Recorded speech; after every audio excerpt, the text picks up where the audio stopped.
Hey guys, Nova here. Okay, so you can tell by the title that today we're going to talk about art style. And if you've got any thoughts on art style or any tips on how you developed yours if you're an artist, let me know down below. I think it's really interesting because sometimes there are things that we don't even realize help us out. And I think other people seeing that, if they're artists, could really benefit from it. I might benefit from it. I think it's really nice to help each other out. So let me know down below if you end up having anything that comes to mind that you think would help or that you don't hear me mention. And let's get into this.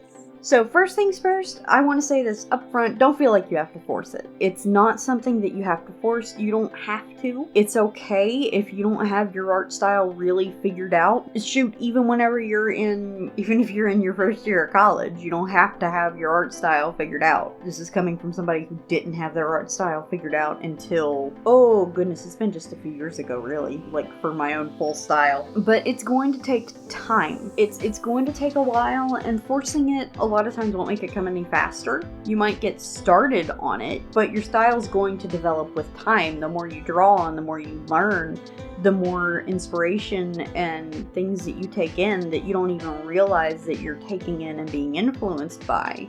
It's going to develop, and frankly, it never really stops developing. You can have periods where it develops a lot more quickly, and you can have points in time where you have leaps and inspiration of what if I tried this and it works, and you can incorporate that, or watching a tutorial and it gives you an idea of a technique that you start using and it just improves it by leaps and bounds. There are going to be points where that happens, but for the most part, your style is going to develop over time, and it's going to take time. Another thing is even if you're an established artist, and I say that as somebody who is teeny tiny. I am well aware that I am teeny tiny. I am a small channel. I am shocked that I have reached the point I have, actually. But I am a small channel and I recognize this. But even if you're an established artist and you've got a decent following, it's okay to experiment. I know that sometimes that experimentation has to be done a little bit more, off-grid or off-internet, and maybe gradually incorporating it if it's a change to your style and people are following you for certain things. It's one of those things that I understand that can make it a bit more difficulty, but it's okay to experiment, even if you're established, because you might come across something you really like, or you might come across something that improves your art in a way that you didn't expect, and maybe a way that your audience that they really like and just flip over. Frankly, one thing a lot of people don't realize is your style a lot of times comes from a mix of elements of other styles and aesthetics you like. Now, that being said, if you're trying out new things, make it your own. If you're incorporating eyes the way somebody else does it, play around with them a little bit, make it your own. Don't beat by beat copy. That's not a good idea. Now, that said, I do kind of recommend doing style studies, and if you're doing that where you try and follow how somebody else does their stuff, like more precisely, first off, I would say it's probably best not to post it online if you're going to do that. If you are going to post it online, make sure, please, that you credit the original artist and the person who inspired you with it. I feel like that should be common sense, but it seems like it's so often not, and frankly, there's a reason that my dad calls it rare sense instead of common sense. A lot of people don't have it. I don't always have it. I digress. Honestly, something I like to do, and actually something I'm going to do, maybe before too long I'll make a video with it. If you have any inspiration for them, let me know down below. But I really like style challenges, where you take, usually established properties, like, what's a good one? Powerpuff Girls, or Teen Titans, Young Justice, specific things like that. Well, you can tell what kind of cartoons I like, different anime styles, things like that. Style challenges can be a lot of fun, and they can be useful, and it can kind of push you out of your comfort zone on those kind of things. And sometimes pushing yourself out of your comfort zone is sometimes going to be what helps you find something that really works for you, and helps a lot on figuring out what you like to do and what turns out to do great in your own art. And another thing I definitely urge is pull from many sources, because for one thing, that's going to push more into making your style more interesting, more visually interesting, and more unique.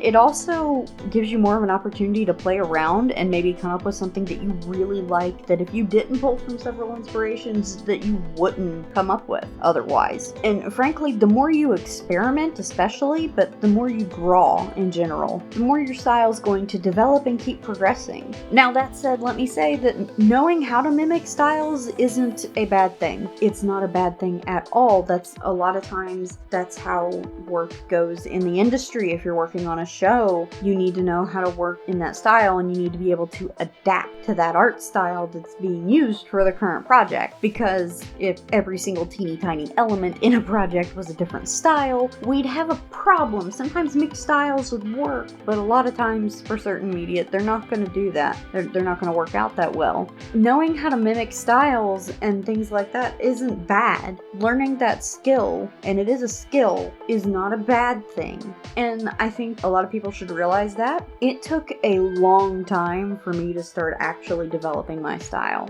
I think I was like 2 years into college before I started doing it more so, and even then it wasn't something that I actively did as often as I could have. Actually, no, I think I'd already backed out of college by the time, because I was really bad about, I make fan characters. I know I've mentioned this before, especially in the AU's video, but I make fan characters, and usually whenever I would make a fan character, I would do my best to draw said fan character as close as I could to the style of whatever the character was in question was for. And that was what I did for years. I did that when I was a kid, and my brain interpreted it as being similar to the style of the show in question. Looking back at some of it, it was not. I might eventually go through some of my old art, but oh goodness, it's embarrassing. It's bad. But I might eventually go through some of it just so you guys can see the difference. But that's like some of my fan characters were for Naruto, for example. And I would do my best to get decently close to the aesthetic for the Naruto drawing style. And for that particular art style, and when I say that, I mean the anime in particular. I'm not as fond of the drawing style for the manga, I'll be honest. I like it, it's not my favorite.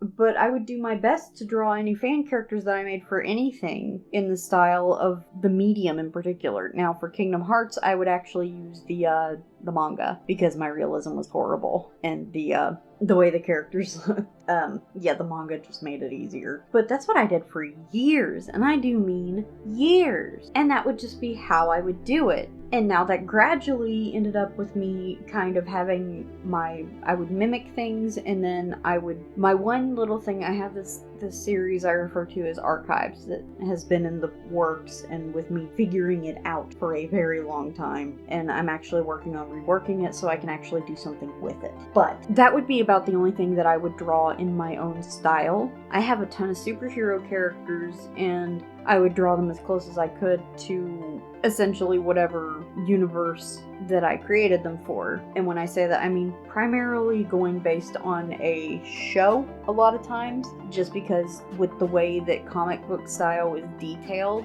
I love reading comics. I love reading comics, and I love looking at the aesthetic. I don't enjoy drawing in that aesthetic. I can if I have to. I don't want to most of the time, because while I enjoy reading it, I don't like drawing it. But one of the key things, actually, that's what I'm leading up to, is you need to find what you like. For me, style mimicking was fun, but it wasn't necessarily what I wanted to do. And what's funny is a lot of it with my characters, whenever I don't have their eyes like super huge, I can actually still see a lot of the, in a lot of ways, I can still see a lot of the Naruto influence from how I would draw and pulled from that. I might do a breakdown of influences for my style at one point. I think that would actually be a really interesting video. I'm gonna have to think about that. Let me know if you guys would like to see that. But one of the biggest things is just to find what you like and find what you enjoy drawing and what makes your art look the way you want it to look. Because at the end of the day, that's what your art making you happy is really what's important. You know, your art makes you happy. Your art is for you. Even if you're drawing for other people, if you didn't like making art, most people who don't like making art don't make art. So you need to find what you like about it and expand on that. And let me just say, you don't have to have it 100% figured out, especially because style is something that as you learn, as you take in more things, as you come across more things, your style is going to keep developing over time, even when you think you have it completely figured out. It's not the kind of thing that really ever fully stops. And I think that's something a lot of people need to remember. But you don't have to have it 100% figured out, and you don't have to feel bad if you don't. It can take time. And I'd say use that time to play and experiment. And who knows, maybe you'll hit on style aspects that you really, really like. And that maybe other people haven't combined these particular aesthetics and things before. So your style could look really interesting, really unique. That's really what I wanted to say about that, and I think this really came up because I've been really wanting to try experimenting more with my style lately, and I've been trying, it's just I keep falling back into my comfort zone. But that's what really pushed me to make this video. This video in particular seems to be something that's as much for me as it is for everybody else. It was just something that I really felt like needed to be said. But I really appreciate you guys watching. If you have any interesting resources for style, or if you have maybe tutorials that you like that made you think about things different than you would have otherwise, let me know. Because I think that'd be really neat, and that'd be great resources for everybody else, for me, and you might find other resources that you really like. But thank you guys so much for watching, and I will see you guys next time. Bye!